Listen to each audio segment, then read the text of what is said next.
आज मैं आप लोगों को उत्तराखंड की उन वादियों में ले चलती हूँ जहाँ पांडवों ने आगमन किया, जहाँ माँ अलकनंदा ने उत्तर वाहिनी होकर स्वयं भगवान शंकर का हर श्रावण में आलिंगन किया। उस पावन माटी में ले चलती हूँ जहाँ भगवान शंकर ने 1 कोटि ब्रह्म राक्षसों का उद्धार किया। आओ उस पावन तीर्थ में ले चलती हूँ जहाँ श्रद्धा से मांगा गया फल कभी भी निष्फल नहीं जाता। नमस्कार दोस्तों, मैं हूँ प्रियंका जगवान और आज एक बार फिर से मेरा उत्तराखंड देवभूमि, मेरी जन्मभूमि, मेरी मातृभूमि पावन माटी माँ आप सभी को मेरा YouTube चैनल प्रिया माहिदा टेम्पल ट्रैक्स में स्वागत। उम्मीद है आप सभी लोग राजी खुशी वाला। तो दोस्तों, आज सबसे पहले आप सभी को गुरु पूर्णिमा की हार्दिक शुभकामनाएं। दोस्तों, सनातन धर्म की मान्यताओं के अनुसार कहते हैं कि इस दिन वेद व्यास जी का जन्म हुआ था, इसीलिए इस दिन को वेद व्यास जी के जन्म महोत्सव के रूप में मनाया जाता है। इसीलिए इस पूर्णिमा को व्यास पूर्णिमा भी कहते हैं। और हमने श्लोकों में भी सुना है, गुरुर् ब्रह्मा गुरुर् विष्णु गुरुर्देवो महेश्वरा गुरुर् साक्षात परब्रह्म तस्मै श्री गुरुवे नमः। इसलिए गुरु को ब्रह्मा विष्णु महेश का स्वरूप माना गया है। तो चलिए दोस्तों, आज गुरु पूर्णिमा के इस पावन दिन पर आप सभी लोगों को रुद्रप्रयाग के सबसे प्रसिद्ध, सबसे निकटवर्ती तीर्थ कोटेश्वर महादेव के मंदिर में ले चलती हूँ। तो चलिए मेरे साथ कोटेश्वर महादेव के मंदिर में।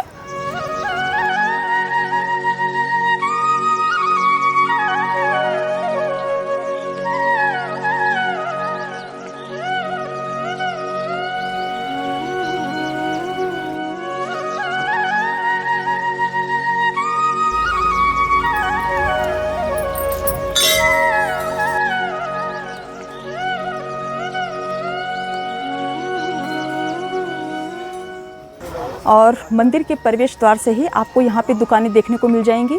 वैसे यहाँ सोमवार के दिन बहुत भीड़ रहती है, लेकिन आज सोमवार नहीं है और आज रविवार का दिन है। आज गुरु पूर्णिमा है तो भीड़ थोड़ी सी कम है, लेकिन प्रत्येक सोमवार को यहाँ पे बहुत भीड़ रहती है और काफ़ी दुकानें यहाँ पे लगी रहती हैं। और आप जब भी यहाँ पे आएंगे तो आपको सभी दुकानों में पूजा की सामग्री आपको उपलब्ध हो जाती है। और साथ में आप अगर यहाँ पे आएंगे किसी भी दुकान में तो आपको बेलपत्र, अगर आप किसी अन्य शहर से भी आते हैं तो अगर आप बेलपत्र की समस्या से जूझ रहे हैं तो आपको बेलपत्र से भी संबंधित कोई समस्या नहीं होगी, क्योंकि यहाँ पे आपको बेलपत्र भी मिल जाएंगे और पूजा की सारी सामग्रियाँ भी आपको मिल जाएंगी। और इसी प्रकार से अन्य दुकानों में भी आपको पूजा की सभी सामग्री, बेलपत्र वगैरह सब कुछ मिल जाएगा आपको। और प्रसादी दे दीजिए, अयो नावा भी दी जाए, अयो धूप लो ना, अगरबत्ती, अच्छा, अगरबत्ती लूँ, अगरबत्ती लूँ, चलो तो फिर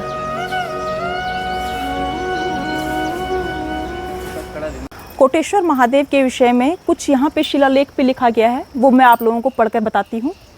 कोटेश्वर महादेव मंदिर, यह मंदिर भगवान शिव को समर्पित है।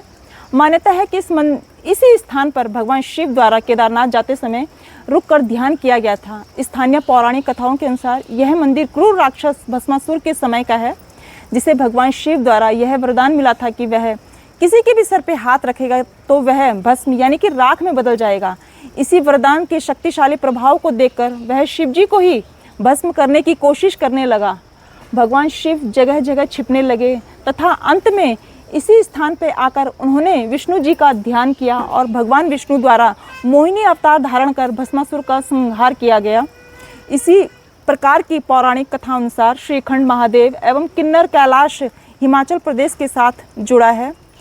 इस मंदिर में अद्भुत आभा एवं ऊर्जा को महसूस किया जा सकता है और इस शिवलिंग के ऊपर पानी की बूंदें प्राकृतिक रूप से गुफा के रिसाव के माध्यम से गिरती हैं। तो जो इस मंदिर का महात्म्य था, जो यहाँ पे शिलालेख में लिखा गया है, मैंने आप लोगों को बताया। मंदिर के प्रवेश द्वार से लेकर मंदिर तक की दूरी करीबन 200 मीटर की है और इस प्रकार से ये रास्ता बना हुआ है यहाँ पे।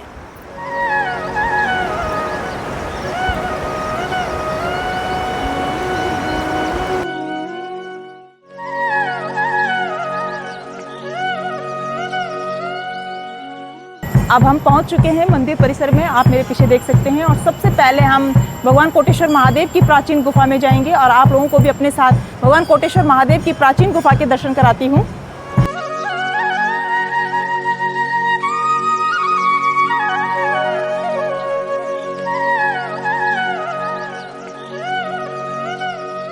कोटेश्वर महादेव के दर्शनों से पहले आप लोगों को बता देती हूँ कि यहाँ पे इतनी भीड़ होती है कि सुबह 4 बजे से ही भक्तों की कतार लग जाती है और जब भी हम कभी खासकर सोमवार के दिन भगवान कोटेश्वर महादेव के दर्शनों के लिए आते हैं, जलाभिषेक के लिए आते हैं, तो हम करीबन 3 बजे उठ जाते हैं, जिससे कि 4 बजे जल्दी जल्दी हमें भगवान शंकर को हम जल समर्पित कर सकें, क्योंकि उसके बाद इतनी भीड़ हो जाती है। तो जो महात्मा जी रहते हैं उनके हाथ के द्वारा ही जल को चढ़ाया जाता है। तो इसीलिए हमारा हर बार ये प्रयास रहता है कि हम सुबह 4-5 बजे तक भगवान शंकर को जल समर्पित कर दें।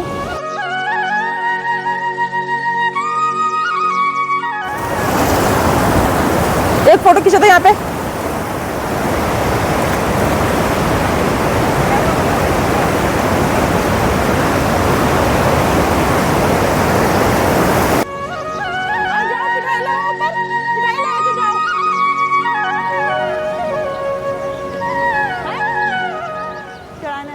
भगवान कोटेश्वर महादेव को जल समर्पित करने से पहले सभी भक्तगण मां अलकनंदा का वंदन करते हैं, उन्हें दीप धूप समर्पित करते हैं। और प्रत्येक सावन मास में मां अलकनंदा का जल स्तर इतना बढ़ता है कि मां स्वयं भगवान शंकर का, भगवान कोटेश्वर महादेव का आलिंगन करती हैं। इस स्थान पे मां अलकनंदा उत्तर वाहिनी होके आती है और कहते हैं जहाँ पे माँ गंगा उत्तर वाहिनी होके आए वहाँ पे 33 कोटि देवी देवगुणों का वास होता है।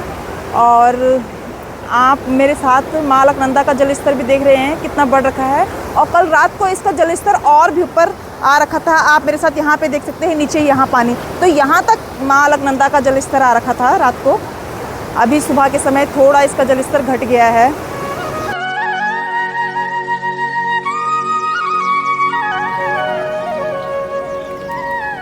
और अब हम गुफा में प्रवेश करेंगे और कोटेश्वर महादेव का अभिषेक करेंगे। और यहाँ पे थोड़ी सी भक्तों की भीड़ है, पर आज क्योंकि सोमवार नहीं है तो थोड़ी भीड़ कम है, इसीलिए हमें आराम से भी शायद से अच्छे से दर्शन करने को मिलेंगे भगवान श्री कोटेश्वर महादेव के।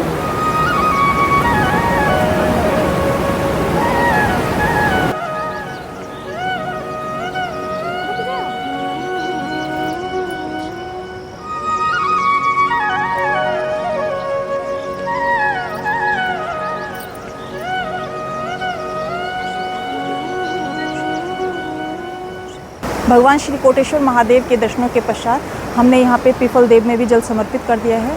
और ऐसी मान्यता है, कहते हैं पीपल देव में जल समर्पित करने से त्रिदेवों की कृपा मिलती है और त्रिदेव सहित 33 कोटि देवी देवगुणों को भी आशीष मिलता है। और जल में थोड़े से तिल मिला के समर्पित करने से ऐसी मान्यता है, कहते हैं कि इससे पितृदोष भी शांत होता है। और आज क्योंकि गुरु पूर्णिमा है तो इसका भी विशेष फल है। आज गुरु पूर्णिमा के दिन, किसी भी पूर्णिमा के दिन पीपल देव में जल समर्पित करने से भी विशेष कृपा मिलती है और कहते हैं ज्ञान बुद्धि का विस्तार होता है। कोटेश्वर महादेव का जो महात्मा है, जो बड़े बड़े संतों के मुख से हमने सुना है, कहते हैं जो भी भक्त किसी भी कामना से कोटेश्वर महादेव के मंदिर में आता है, निश्चय ही उसके वो मनोरथ सिद्ध होते हैं, पूर्ण होते हैं।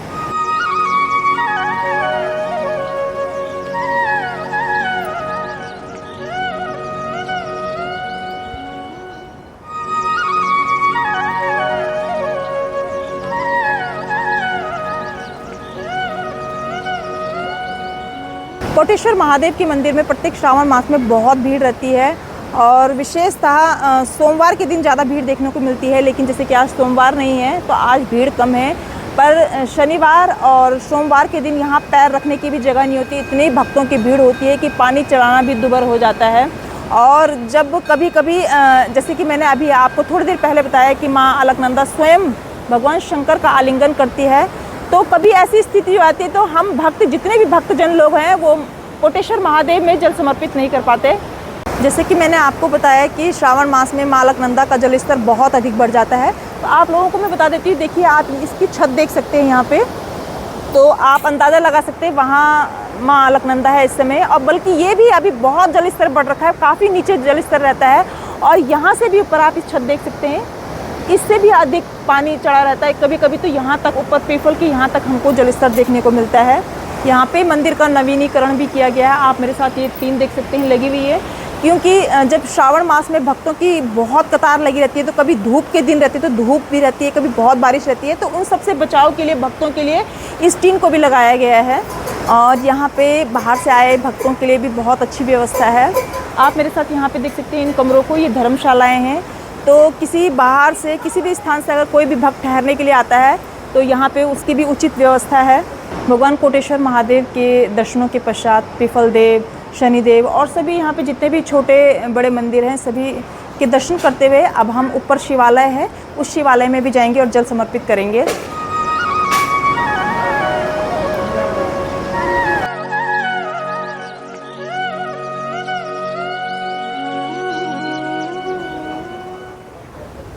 आज गुरु पूर्णिमा के इस शुभ अवसर पर कोटेश्वर महादेव मंदिर के महात्मा जी ने कुछ शिष्यों को दीक्षा दी और आज से उन्हें अपना शिष्य बना लिया और उन्होंने भी महात्मा जी को इस पावन पर्व पर अपना गुरु स्वीकार कर लिया।